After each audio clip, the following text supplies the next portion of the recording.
The Washington Post's David Ignatius writes in his latest column that Joe Biden is picking a cabinet built for comfort.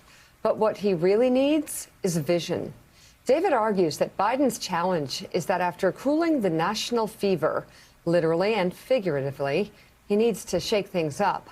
Biden should add intellectual firepower with some contrarians who will urge him to take risks. Professors, think tank chiefs, top executives at our best technology and consulting companies who can help rethink policy toward Russia, China, and other countries, perhaps as ambassadors.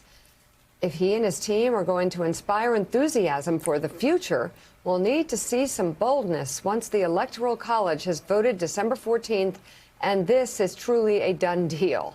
Joining us now is someone who has written extensively about those kinds of people who inspire enthusiasm for the future, Professor of History at Tulane University, Walter Isaacson, whose biographies include ones on such visionaries as Steve Jobs, Ben Franklin, and Leonardo da Vinci.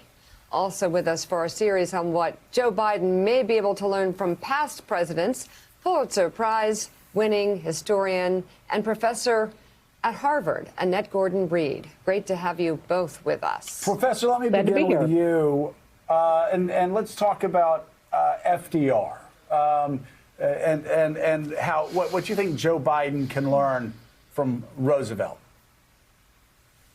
Well, I think he can learn the problem of coming into office when there is a crisis, a huge crisis. Then it was an economic crisis. We have that as well. But this is a different one, one of a pandemic. And I think he has to learn, and he will learn, that this is a moment to comfort the United States, to actually reassure people that things are going to be okay. The notion of shaking things up is good, but at the same time, there has to be a moment of cooling off. So he could learn how to talk to the American people and to reassure them that we're going to go forward. And that's a huge task for him.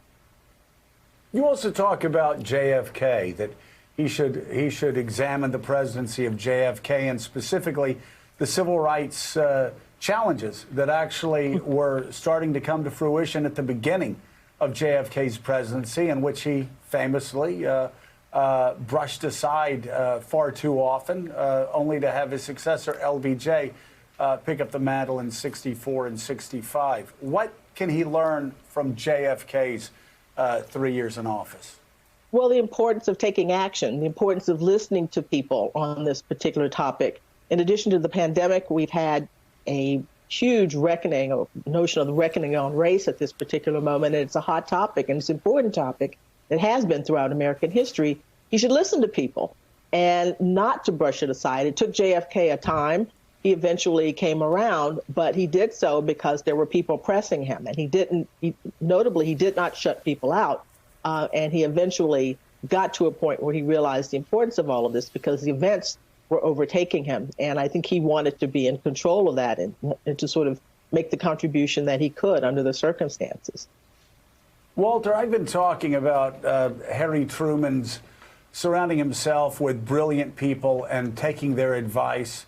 There was a notable exception as it pertained to Israel, and him even, it's heartbreaking for him, but having to cross George C. Marshall. Thanks for checking out MSNBC on YouTube, and make sure you subscribe to stay up to date on the day's biggest stories. And you can click on any of the videos around us to watch more from Morning Joe and MSNBC. Thanks so much for watching.